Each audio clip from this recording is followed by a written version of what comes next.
plastik karta bo'yicha biz kiber xavfsizlik bo'yicha yig'ilish bo'ldi sizlarda.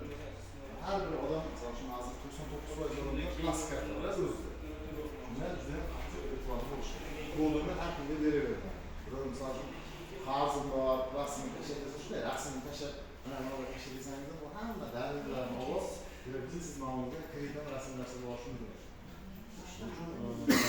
Telegramimiz orqali keladigan har xil nimalarga umuman birontasida shubha uyg'otingizmi o'chirtiradi.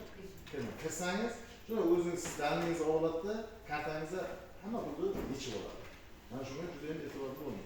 Kecha bizga topshiriq bo'ldi o'sha aholiga kelgan aholiga mana shu bo'yicha sizlar tushuntirish olib borishlari kerak. Nimalarga yopishib qo'yibsizlar, ogoh bo'ling deb. Mana shunda qattiq e'tibor bering. Mana shu yil 1 avgustgacha 650 odamdan 14 milliard so'm pul yechib oldi. Mana shu Jizzax viloyatimizning o'zida. Hammasi ketdi. Hech qanday yordam bermadi. Nima juda ham e'tiborli. Bu yerda ishlaydiganlar ham borku. Uchadi,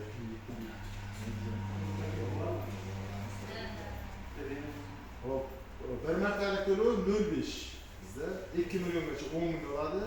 2 milliondan yuqorisiga 0.5 dan hisoblanadi. Shunga qarab hisob topamiz.